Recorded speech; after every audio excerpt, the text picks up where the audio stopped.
Salam, hər vaxtınız xeyir olsun. Demək, 8-ci siniflər üçün bu yarım ilin sonuncu videosunu hazırlayırıq. Bu videoda biz toxunacağıq ən son bölməyə, yəni rasional kəsrlər bölməsinə və bir də BSG üçün yenə ümumi təkrar suallara toxunarıq. Demək, başlayaq ilk sualımızdan. İlk sualımız belədir. Bizə ifadə verib, y bərabərdir, özür bilin, x çıxılsın 3 bölünsün 6x üstə gəlsin 18. Deyir ki, bu kəsrin x-in hansı qiymətində mənası yoxdur. Mənası yoxdur deyilirsə, avtomatik məxrəc sıfıra bərabərləşdirilir. Yəni, x üstə gəlsin 18 bərabərdir 0, x bərabərdir 6x daha doğrusu. 6x bərabərdir mənfi 18 və x bərabərdir mənfi 3. Demək, niyə məxrəc sıfıra bərabərləşdirilir? Çünki məxrəc sıfır olsa, biz sıfıra bölmə yerinə yetirməli olarıq. Bu isə mümkünsüzdür. Demək, rasional kəsrin mümkün qiymətlər, dəyişənin mümkün qiymətlərində məxrəci sıfıra çevirən qiymət yoxdur. İkinci sualımıza baxaq. İkinci sualımızda 5x kubu bölünsün 4y üstü 4 vurulsun y üstü 3 10x kvadratı bölünsün xy böl 8. Əməlləri yerinə yetirin. Daha doğrusu əməlləri yerinə yetirin. Burada hansı əməllər var? Vurma və bölmə əməli var. Elə əməlləri yerinə yetirin deyə bilirik. Biz burada birinci vurmaya baxsaq, 5 ilə 10'u ixtisar eləsək, 15'ə 2 dəfə bölünür. Burada 1. Daha sonra y üstü 4 ilə y kubunu ixtisar eləsək, burada 1, burada y və x kvadratı ilə x kubunu apara bilərik. Burada x qalacaq, burada 1 və qalanlara baxaq. Məxrəcdə qaldı nə? Qaldı y 4 və 2. 4 vurulsun 2, 8. Demək, məxrəcdə nə qaldı? 8y. Sürətə baxırıq. Sürətdə x vurulsun 8 qalxır sürətə, artıq kəsri kəsrə bölürük. İkinci kəsrin tərsinə vuracaq. X, y. X ilə x-i aparırıq. 8 ilə 8-i aparırıq. Və beləliklə y vurulsun y. Y kvadratında 1. Əməlləri yerinə yetirdik və son olaraq bu ifadəni aldıq. Daha sonra belə bir x fərqlidir. Üçüncü sualımız. X fərqlidir 4 olduqda a bərabərdir x üstə gəlsin 1 bölünsün x çıxılsın 4 çıxılsın 2 olarsa deyir 1 böl a-nı tapın. Necə edirik? Gəlin baxaq. Birinci işimiz bu ifadə iləndir. Və burada x fərqlidir 4 şərtini elə belə qoymayıb. Yəni, bu məxrəc sıfır olmasın ki, ifadə mənalı olsun. Niyə bunu vurğuladım? Yəni, biz misalda, məsələdə hər bir verilənə fikir verməliyik. Yəni, verilən boşuna deyil. Bu, belə baxanda burada sadəcə boşda görünür, amma məqsədi var. Burada şərtləşmə var. Çünki bu məxrəc sıfır ola bilməz. Eyni məxrəci gətirəndə x çıxılsın 4 məxrəc. X üstə gəlsin 1 olur. Birincinin sürəti qalır yerində. İkincisinin məxrəci axı 1'dir. Onun sürət və məxrəcini x çıxılsın 4'ə vururuq. O da 2 vurulsun x olur 2x. 2 mənfi 2 vurulsun mənfi 4 olur. Üstə gəlsin 8. Və buradan bərabərdir mənfi x mənfi x. Buradan bunların cəmi mənfi x eləyir. üstünə gəlsin 9 bölünsün x çıxılsın 4. Burada diqqət eləsək, a əgər budursa, bunu biz biraz dəyişə bilərik. Yəni burada x ilə 9-un yerini dəyişə bilərik. Yazarıq 9 çıxılsın x. Yəni hər biri öz yerini dəyişəndə işarəsində aparacaq. Belə deyək, özü ilə daşıyacaq. Və ifadəmiz bu şəkildə düşdü. Biz bilirik ki, 1 bölünsün a, a-nın tərsi deməkdir. O zaman a əgər budursa, onda 1 bölünsün a-mız nə olacaq? 1 bölünsün a bərabərdir. Bu ifadənin tərsi, yəni 9 çıxılsın x. Sürətdə isə x çıxılsın 4 olacaq. Və doğru cavabımız olacaq bu şəkildə. Daha sonra 4-cü sualımıza baxaq. 4-cü sualımızı belə yaza bilərik. 1 bölünsün a kvadratı çıxılsın 4 çıxılsın 1 bölünsün 2 bölünsün 1 çıxılsın 2 bölünsün a üstə gəlsin 2. Burada deyir ki, ortaq məxrəcə gətirin və çıxmanı yerinə yetirin. Və yaxud çıxmanı yerinə yetirin deyə də bilərik. A çıxılsın 2, A üstə gəlsin 2. Birinci kəsiri nə edirik? Məxrəcini vuruqlarına ayırdıq. Daha sonra nə edirik? Birinci kəsirin sürəti olduğu kimi qalır. Çünki ikinci kəsirin məxrəci daha bəsitdir. Yəni biz onu A çıxılsın 2-yə vurmalıyıq.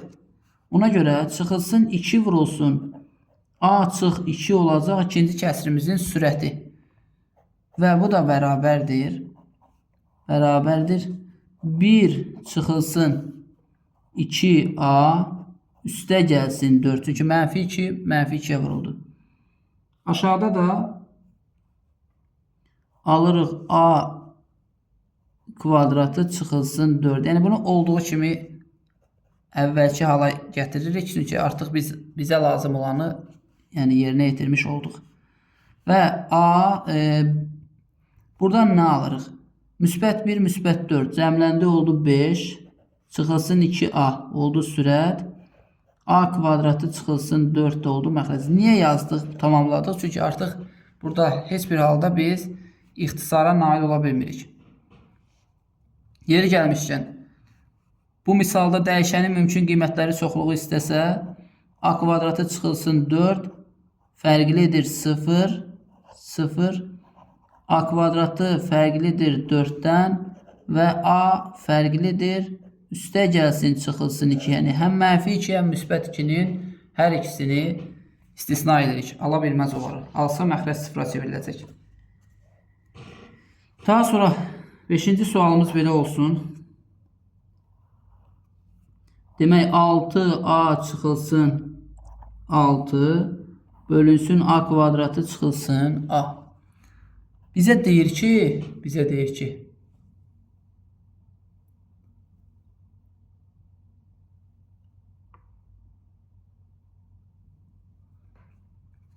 demək, ifadəsi A-nın hansı natural qiymətində, A-nın natural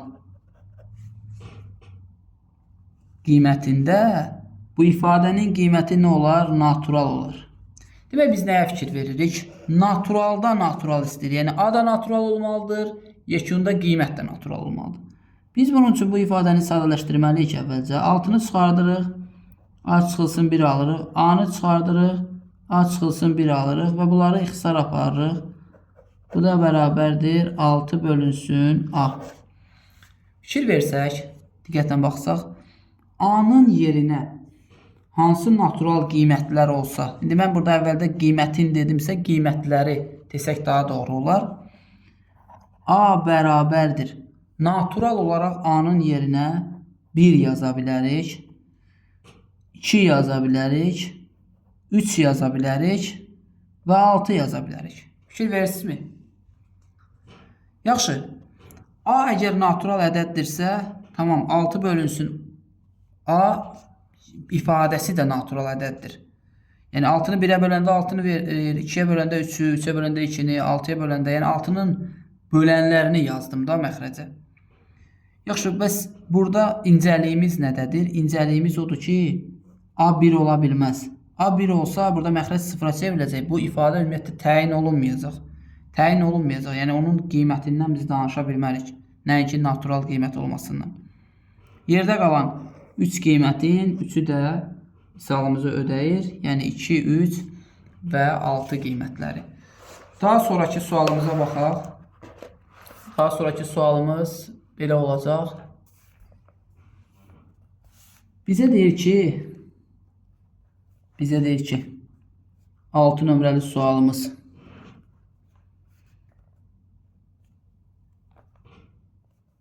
Hər hansı bir kökə verilib.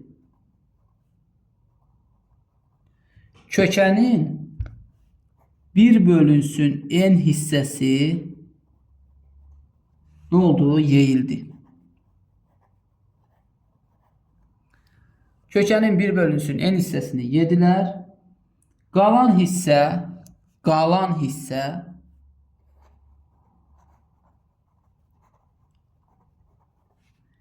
m bərabər dilimə kəsildi.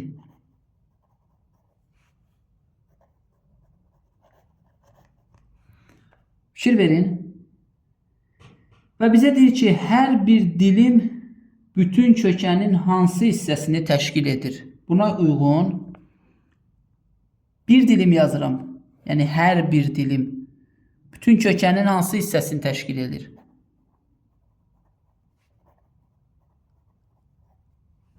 Biz birinci bilirik ki, kökənin 1 bölünsün n hissəsi yeyilibsə, bütöv tam kökə nədir? 1, vahid. Oradan 1 bölünsün n-i çıxacam. Bu da nəyə bərabər olacaq?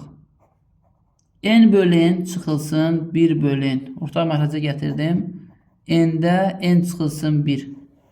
Bir dilimimiz n yerə bölünmüşdü sanki. Bir dilimi yeyildi. N çıxılsın 1'i qaldı. İndi nəyə fikir veririk?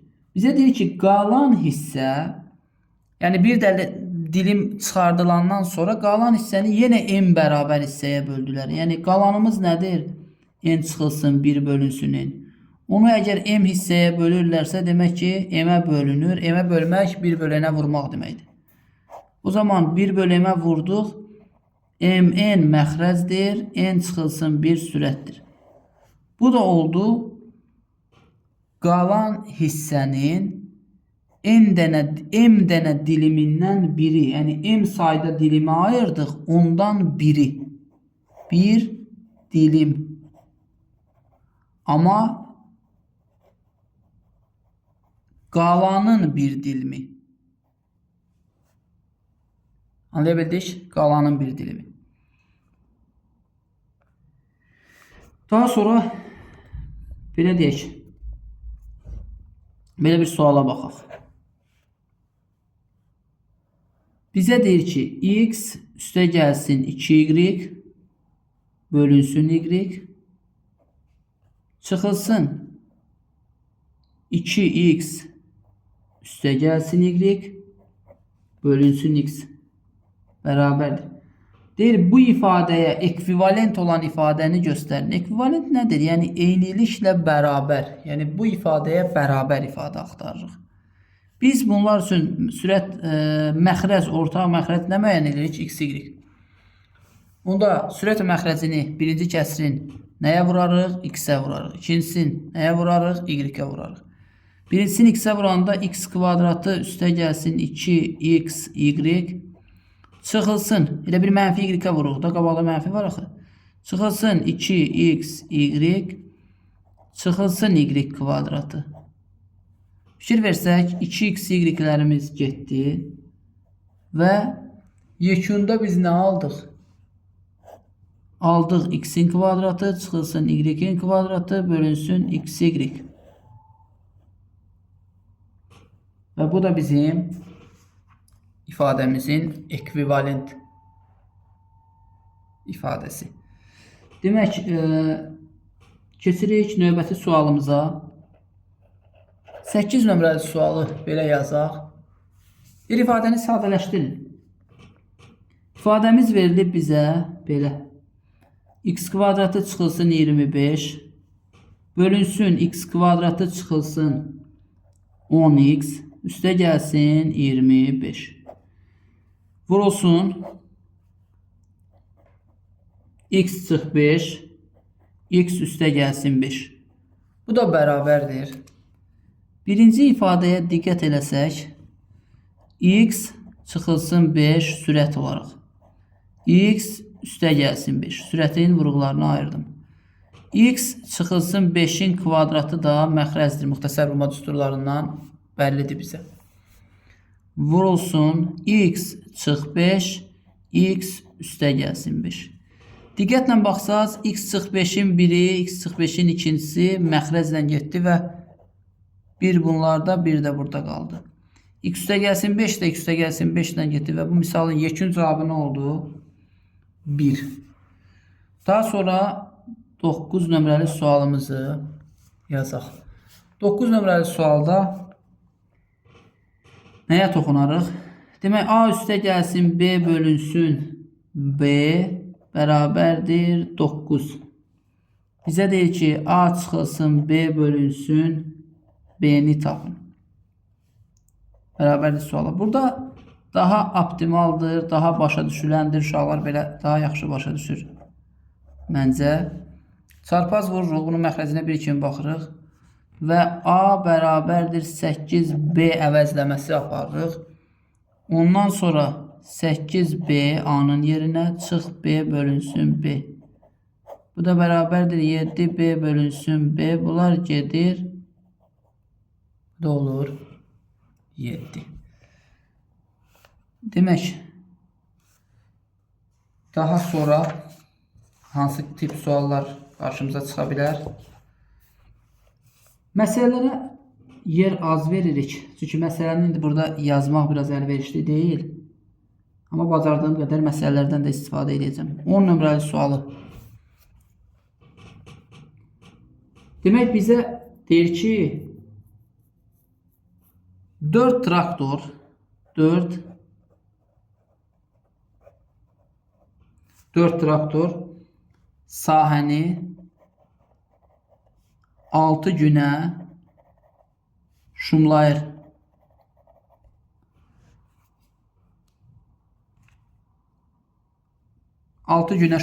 Və bizə deyir ki, bu sahəni 4 günə şumlamaq üçün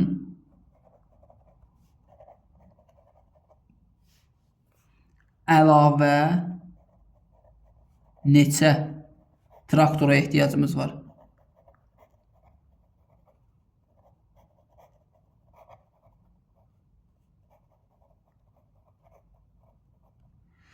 Nə edirik?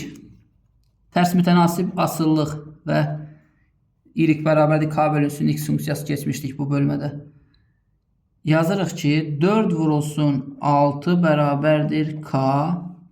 K'mız oldu neçə? 24. O zaman bizim k'mız dəyişməz olmalıdır da.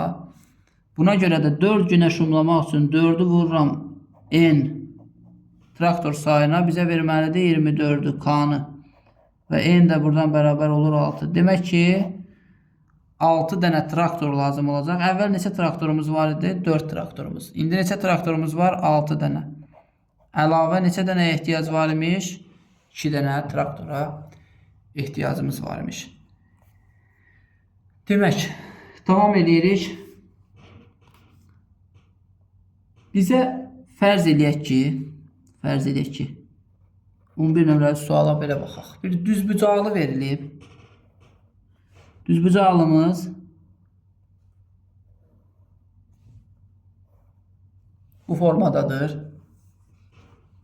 Və burada s bərabərdir x kvadratı üstə gəlsin 3x üstə gəlsin 2 və n-i verilib x üstə gəlsin 1. Bizə deyir ki, məsələn, birinci sual belə verə bilər. Uzunluğunu tapın. Uzunluğuna uyğun olan ifadəni yazın və yaxud çox həddini yazın. İstənilən cür sualı verə bilər. Bu zaman biz sahəni birinci vurğularına ayırırıq. Beləliklə x kvadratı üstə gəlsin 3x üstə gəlsin 2-ni necə vurğularına ayırırdıq? X üstə gəlsin 1, x üstə gəlsin 2 kimi. Cəm burada belə deyək də, indi V7-dən kənara çıxaq. Cəmləri 3-ə bərabər olsun, hasilləri 2-yə bərabər olsun. Bu ədədlər müsbət 3-ə. 1 və 2-dir, ayırdıq. Biz götürüb sahə çoxhədlisini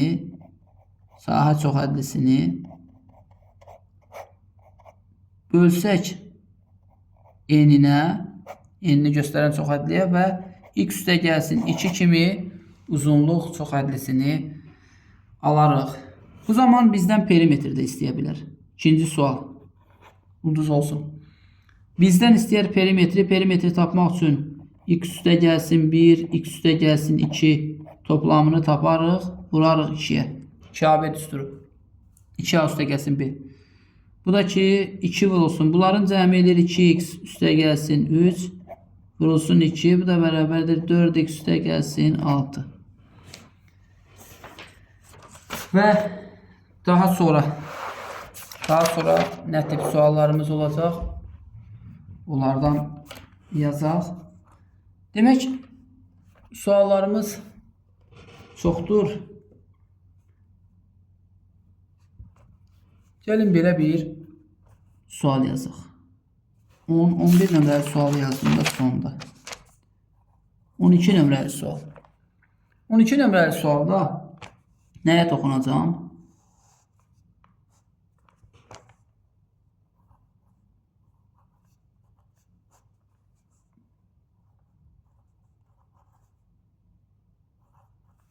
Diqqət edəsəz, burada çoxhədlərin rasional kəsrlərin toplanması da var, çıxılması da var, eyni zamanda bölünməsi də var.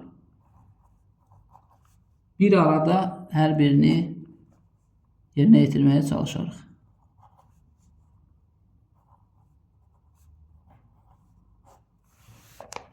Demək, bu sualın həlli üçün biz birinci sürəti ortaq məxrəcə gətirərik. Sürətdə AB ortaq məxrəcdir. Məxrəcdə A-nın kvadratı çıxılsın 25, daha sürətdə 25B kvadratı alınır. Yəni birincini sürət məxrəcini A-ya, ikincisini B-yə vurduq. Bunlar üçün də ortaq məxrəc yenə AB-dir. B olanı A-ya vururuq A kvadratı, 25 A olanı B-yə vururuq 25 B kvadratı, çıxılsın 10 AB. Bu da bərabərdir. Mən adətən uşaqlara deyirəm ki, bu bölmədə çaşa bilərsiniz də. Yəni, düzdür, belə çətin bir şey yoxdur. Məxrəc apardıq, sürət apardıq. Amma çaşırsınızsa, bunu sürəti ayıraq. A çıxılsın 5B, A üstə gəlsin 5B, bölünsün AB, vurulsun məxrəcin tərsi. AB qalxır sürətə və görürük ki, A kvadratı üstə gəlsin 25B çıxılsın 10AB. A çıxılsın 5B'nin kvadratıdır. A çıxılsın 5B ilə A çıxılsın 5B'ni aparıram və AB ilə AB-ni aparıram. Burada A çıxılsın 5B'nin biri qalır. Demək, məxrəcdə nə qaldı? Məxrəcdə qaldı A çıxılsın 5B, sürətdə qaldı A üstə gəlsin 5B və biz nə elədik? Əməlləri yerinə yetirdik. Keçək 15 nömrəli sualımıza. Çox sadə bir sual. Deyir ki, A, K3 nöqtəsi Y bərabərdir 9 bölünsün X funksiyasının qrafiki üzərindədirsə, K-nı tapın. Heç nə? Biz bilirik ki, nöqtə X və Y koordinatlarından ibarətdir. Əvvəl X, sonra Y yazılır. O zaman 3'ü yazırıq Y-in yerinə. X-in yerinə yazırıq K-nı. Burada da 9. Və çarpaz vuranda 3k bərabərdir 9, k bərabərdir 3 alırıq. Demək, k bərabərdir 3 olanda həmin nöqtə bu funksiyanın qrafikinin üzərindədir. Daha sonra 16 nömrəli sual deyir ki, sadələşdirin. Nə verir bizə? A üstü mənfi 2 çıxılsın B üstü mənfi 2. Mənfi tam üstü qüvvət. Tam üstü qüvvətin xassəsini tətbiq eləyərik burada. Burada diqqətli olmaq lazımdır ki, tam üstü qüvvəti biz görə bilək. Bu da bərabərdir. 1 bölünsün A kvadratı çıxılsın 1 bölünsün B kvadratı vurulsun. Demək, bunları biz orta məxrəcə gətirərik. Amma burada nə edirik? 1 bölünsün A çıxılsın B. Bu da bərabərdir. Demək, bunları orta məxrəcə gətirəndə A kvadratı B kvadratında B kvadratı çıxılsın A kvadratı. Yəni birincinin sürət məxrəcini B kvadratına vurduq. İkincinin sürət məxrəcini A kvadratına vurduq. Və buradan 1 bölünsün A çıxılsın B aldıq. Bu da bərabərdir. Yenə deyirəm, mənfi tam üstü qüvvətə baxdıqda mənfi qüvvətdirsə 1 bölünsün. Elə bir A üstü mənfi n nəyə bərabər olurdu? 1 bölünsün A üstü n olmurdu. Ona əsasən yazdıq. Və burada artıq nə edirik? B çıxılsın A, vurulsun B, üstə gəlsin A. Aşağıda A kvadratı B kvadratı vurulsun A çıx B. Və bunu biz ixtisar eləyirik, amma ya sürətdə ya məxrəcdə mənfi 1 saxlayırıq. Çünki bunlar B çıx A, A çıx B bir-birinin əksidir. Ona görə də mənfini atdıq qabağa. B üstə gəlsin A bölünsün A kvadratı B kvadratı ifadəsini aldıq. Burada artıq yəni apara biləcəyimiz, nəsə dəyişə biləcəyimiz heç nə yoxdur deyə belə də saxlayırıq.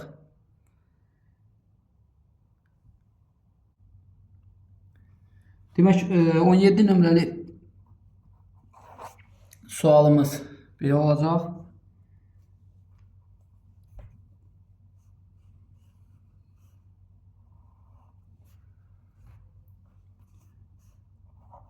A kvadratı çıxılsın x kvadratı bölünsün B kvadratı çıxılsın 16 vurulsun B üstə gəlsin 4 bölünsün A çıxılsın x üstünə gəlsin x bölünsün 4 çıx B. Bu da bərabərdir. Burada nə edirik? Demək, birincini sürət məxrəcini vurğularına ayıra bilirik. A çıx x A üstə gəlsin x kimi. Burada B çıx 4 B üstə gəl 4 kimi ayırırıq. B üstə gəlsin 4. Burada A çıxılsın x. Fikir verin, B üstə gəlsin 4, B üstə gəlsin 4-dən ixtisar olundu. A çıxılsın x, A çıxılsın x-dən ixtisar olundu. Və mən nə edəcəm? Bunun məxrəcindən, bu kəsirin mənfini çıxardacağım. B çıxılsın 4 almaq üçün. X. Bu da bərabərdir. Buradan sürətdə qaldı nə? A çıx x. Məxrəcdə qaldı nə? B çıx 4. Çıxılsın x bölünsün B çıx 4. Bu da bərabərdir. B çıxılsın 4 məxrəcdə. A çıxılsın x. Çıxılsın x. Bu da bərabərdir. Demək, A çıxılsın 2x. B çıxılsın 4. Bir daha baxaq. Ayırdıq. A çıx x, A üstə gəlsin x, B çıx 4, B üstə gəlsin 4. İxtisarlarımızı apardıq. Üzürü bilin. Burada A çıxılsın x-lə, A çıxılsın x-lə. A üstə gəlsin x-i aparıram. yox, burada A çıxılsın, X aparılacaq. A üstə gəlsin, X qalacaq burada. Üstə gəlsin, X olacaq və nəticədə üstə gəlsin, X, X-lərimiz gedəcək. A bölünsün, B çıxılsın, 4 qalacaq. Davam edək. 18 nömrəli sualımız. 18 nömrəli sualda demək, sualımız belədir. X üstü mənfi 3 üstə gəlsin Y üstü mənfi 3 bölünsün X kvadratı, daha doğrusu X üstü mənfi 2 çıx X üstü mənfi 1 Y üstü mənfi 1 üstə gəlsin Y üstü mənfi 2. Bu da nəyə bərabərdir?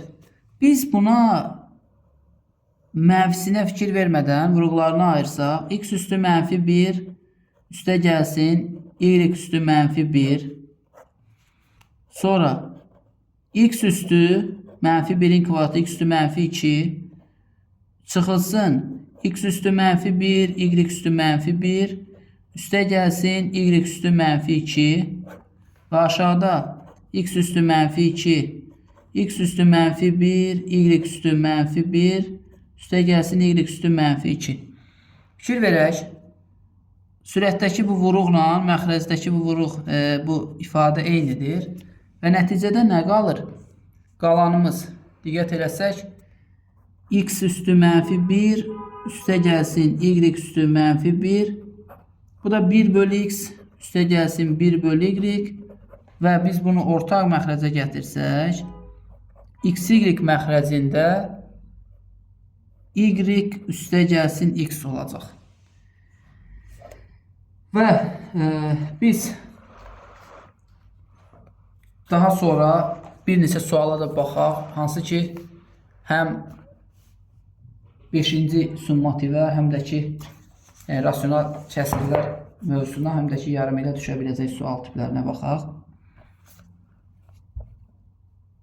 19 nömrəli suala baxaq. 19 nömrəli sualımız belə olsun. Bizə deyir ki, X kvadratı çıxılsın 3X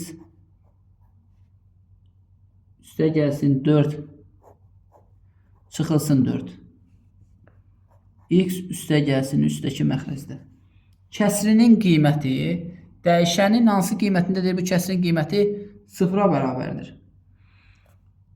Kəsrin qiyməti 0-a bərabər olması üçün nə olmalıdır? Mənasız olması üçün nə olmalıdır?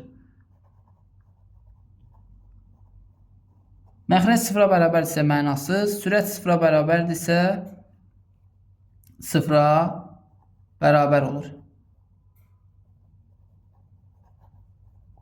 O zaman biz sürətdəki ifadəni x kvadratı çıxılsın 3x çıx 4 bərabərdir 0 yazırıq. Bunu vurğularına ayırsaq x çıx 4 vurulsun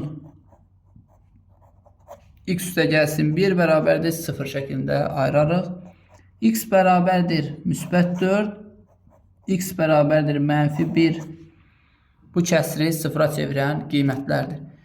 Bəzən ola bilər ki, bu sürətdəki çox ədli ifadənin tənliyin köklərindən biri məhz məxrəci 0-a çevirəcək. Məsələn, x bərabərdir mənfi 3 ala bilərdik ki, onu məxrəcə yazanda məxrəc 0-a çevrilirdi. Artıq bu kəsrin 0 olmayacaqdı. Yerdə qalan digər kök olacaqdı kəsri 0-a çevirən qiymət. Daha sonra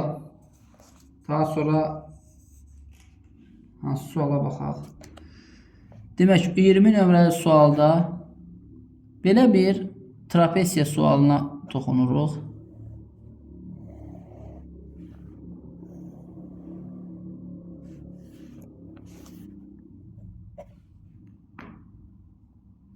A, B, C, D və buradan indiririk K. Perpendikülər endirilmişik. Bərabər yanlı trapesiyadır. Adlandırması belədir. Buradan çəkilən hündürlük 4'dür. Bura 3'dür. və KD 7'dir. Bizdən istəyir nəyi? 1. Perimetrin, trapesiyanın perimetrin 2. Orta xəttin.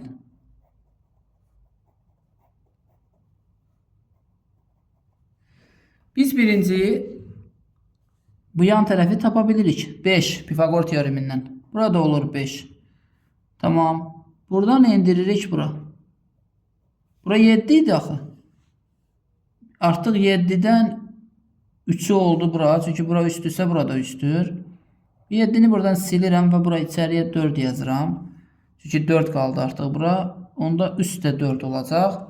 Onda perimetr istənilirsə bizdən 5 üstə gəlsin 4 üstə gəlsin 5 üstə gəlsin buradan 10. 5 4 5 və oturacaq 10. Demək ümumi cəm olacaq 24. Daha sonraki. Demək daha sonra ən çox yadınızdan çıxan demək olar. Daha çox yadımızdan çıxır nə? Standart şəkil 2300 yaxşı 2340 olmasın 20 lap belə 234.000 olsun. Bu ədədi standart şəkildə yazın. 1 2 3 4 5 addım geri atıram. 2 tam %34 vurulsun 10 üstü. Attığım geri addımları saydım, gördüm ki 5 addım gəldim. Və onun üstündə 5. Elə bil biz bu ədəddən hər geri addım atanda bir dənə 10 almışıq. Onları yığıb burada yazmışıq. Bu ədədin tərtibini istəyirsə tərtib 5'dir. Qiymətli hissəsini istəyirsə qiymətli hissəmiz 2 tam %34'dür. Və xatırlatma üçün deyim ki A bərabərdir A vurulsun 10 üstü n daxildir Z şəklində yazılır ədədin standart şəkli və burada A qiymətli hissə adlanır ki A'nın qiyməti 1'dən böyük bərabər, ondan isə ciddi kiçik olmalıdır. Daha sonra belə bir ədəd də rastımıza çıxa bilər. Məsələn 0 tam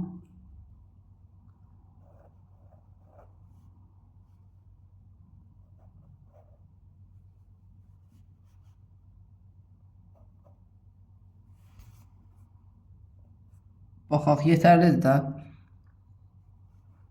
0 tam 10'da, 100'də, 1000'də, 10.000'də, 100.000'də. 100.000'də neçə? 72. Bunu biz standart şəkildə gətirmək üçün 1, 2, 3, 4 addım sağa atmalı olacaq. Və 7 tam 10'da 2 vurulsun. 4 addım sağa atdıqda sanki bu ədəd bizə hər dəfə bir dənə 10 borclu qalır. 4 dənə 10 borclu qalıbsa bu borcları bunun üstündə -4 kimi yazıram. Və bu ədəd standart şəkildə yazıldı. Demək, burada tərtib istəsə tərtib -4'dür. Qiymətli hissə istəsə 7 tam 10'da 2'dir. Davam edək.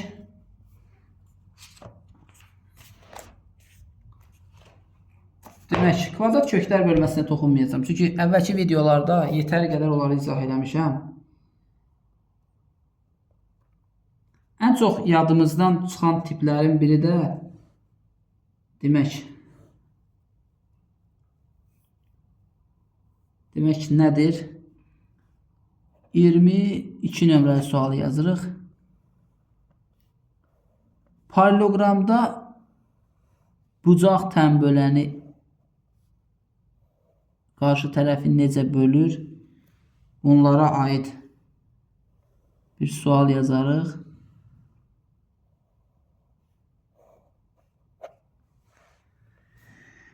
Buradan bir perpendikulyar endirilib. Demək, bu paralelogramın iti bucağının tən bölənidir. A, B, CD bu T'dir, yəni AT tənböləni, onu D təpəsi ilə birləşdirən hündürlük, eyni zamanda buradan da hündürlük olacaq. Buranı bizə, yəni TS'ni bizə 1 verib. Fikir verin. TS'miz nədir? 1. Bizə verilib kök altında 3 kimi DT. O zaman mən neyəcəm? Bu məsələnin həllində indi bizdən hansı məqamlar tələb olunacaq, onları deyəcəm. Amma ilkin olaraq belə bir addım atım. 3, burada 1 kökdə 3, bu da 1-dirsə, demək kökdə 3-ün kvadratu üstə gəlsin 1-in kvadratu. Bu edir 4, 4-dən nə çıxır? 2. Demək ki, DS olur 2. Onda burada olur 2. Sonra bu əgər tənböləndirsə və bu bucaqla da buradakı bucaq çarpazdır,sa o zaman bu üçbucaq bərabər yanlı üçbucaq olur. Onda burada olur 2. Demək ki, BC olur 3. Demək AD də olur 3. Və artıq suallarımıza cavab verə bilərik. Birinci sual paralelogramın perimetrini istəyir. P nəyə bərabərdir? P bərabərdir 3 üstə gəlsin 2 vurulsun 2. Bu da bərabərdir 5 vurulsun 2 10. Sonra ikinci sualımız bizdən nə istəyir? Paralelogramın bucaqlarını istəyir. Bucaq maraqlı sualdır. İkinci sualımız 2 ulduz qoyaq buna. Maraqlı sualdır. Bucaqların.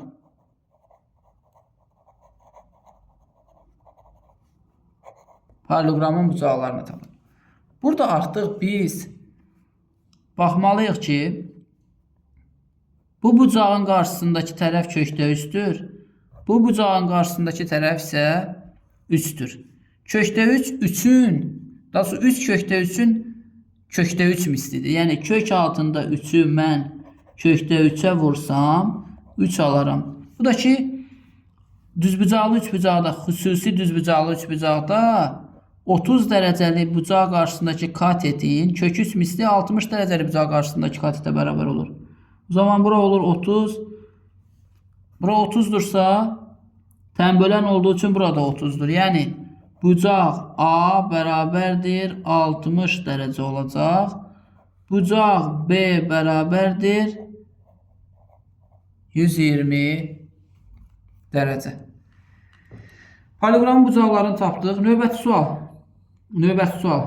Burada yaranan A, T, S, D trapesiyasının orta xəttini istəyir məndən.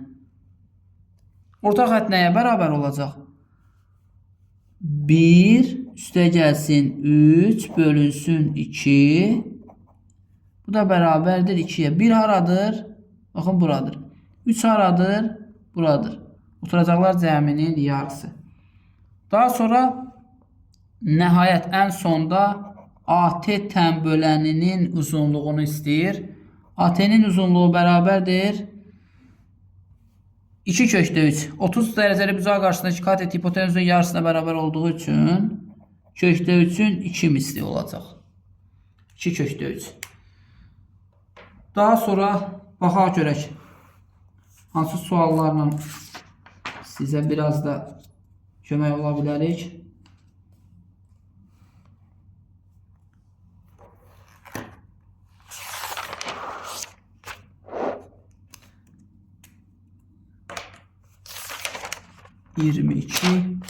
Və 23 nömrəli sual. Bu video üçün sonuncu sualı yazıram. Bu sualda bizə nə verilib? Bir düzbucaqlı verilib.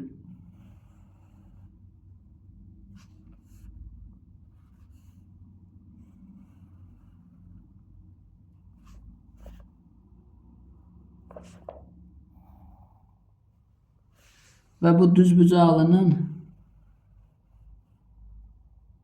daxilində belə bir sahə verilib.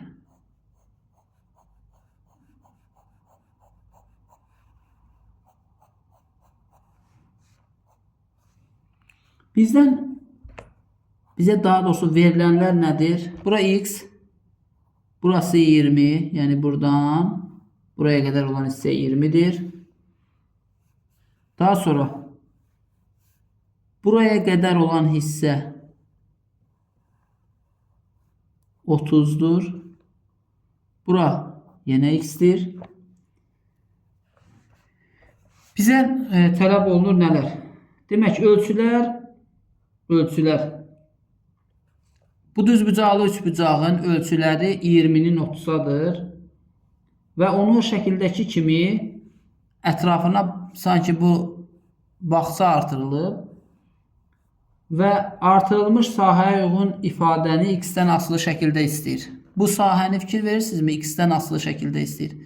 Biz əvvəla baxırıq böyük sahəyə. Böyük sahə necə tapılacaq? S bərabərdir 20 üstə gəlsin x vurulsun 30 üstə gəlsin x.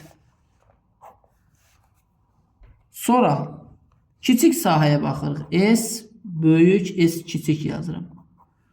Kiçik sahə haradır? Bura. Bu bərabərdir 20 vurulsun 30, bu da bərabərdir 600.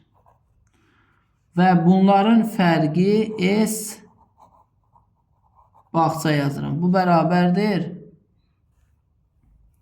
Bunu vurub atsam olacaq x kvadratı. X-ə vuranda x kvadratı. Üstə gəlsin 50x. Yəni 30x və 20x. Bir də üstə gəlsin 600. Və çıxılsın 600. Bu da bərabərdir. Bu da bərabərdir. 600'larımız getdi. X kvadratı üstə gəlsin 50x. Şimdi verirsinizmi? Bu ne oldu? Rənglənmiş hissəyə uyğun sahə oldu. İkinci sualımız bizdən nə istəyir? İkinci sual deyir ki, x bərabərdir 4 olduqda sahə neçə faiz artar? Maraqlı sualdır. Əvvəlki sahəmiz S bərabərdir 600 idi. Doğrudurmu? Doğrudur. Daha sonra bu artım nə qədərdir? Onu hesablayırıq. X'in yerinə 4 qoyanda 4'ün kvadratı 16. Üstə gəlsin 4 vurulsun 50. 200. Bu da bərabərdir 216. Artımı görürük də, avtomatik artım var. Əvvəlki sahəmizə nəzərən, əvvəlki sahəmiz nədir? 600. 600'ə nəzərən nə qədər artım olub? 216. 216. Onu da vururam 100%'ə. Bunlar gedir. Bu 1, bu 6. Bunları da apardım və yerdə 36% artım qaldı. 36% demək ki, artım baş verəcək. Növbəti sualımız nədir? Deyir ki, ilkin sahənin 2 dəfə artması üçün x neçə olmalıdır? İlkin sahənin 2 dəfə artması üçün belə deyək də, bu artılmış hissədə ilkin sahəyə bərabər olmalıdır. 600 yox, 1200 olmalıdır. Yəni 600 əlavə artmalıdır. Bunda x kvadratı üstə gəlsin 50x bərabərdir 600 olmalıdır. Buradan x kvadratı üstə gəlsin 50x çıxılsın 600 bərabərdir 0. Və biz bu kvadrat tənliyi həll edirik. Bu kvadrat tənliyin həllindən sonra nəyi tapmış oluruq? X'in qiymətini tapmış oluruq. x1 üstə gəlsin x2 cəmi bərabərdir -50.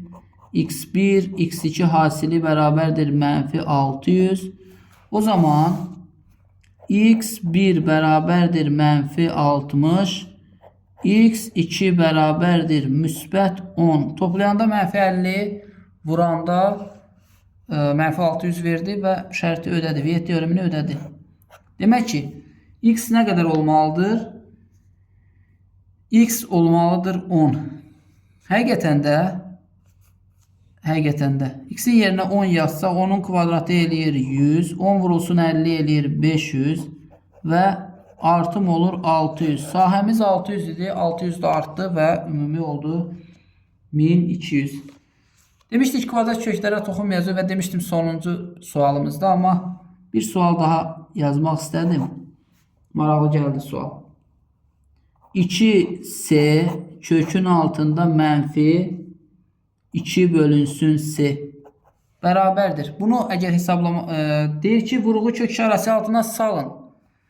Biz burada nəyə diqqət edirik? Mənfi 2 bölünsün C böyükdür, bərabərdir, sıfırdır. Onda 2 bölünsün C ifadəsi kiçik bərabər 0 olmalıdır. Buradan C kiçikdir, 0 olmalıdır. Bərabər 0 ola bilməz C'nin qiyməti. Çünki məxrəcdədir. Yəni C mənfi ədəddir. O zaman burada nə yazırıq? Mənfi C vurulsun 2 və kökün altında mənfi 2C. Bu da bərabərdir. Mənfi C niyə yaratdım? Çünki C ədədi mənfidirsə onun qarşısındakı mənfi onu müsbətləşdirəcək. İçəriyə bunu aparacaq. Və qalan nədir? Çöldə qalan mənfi məhz buna görə yaranır.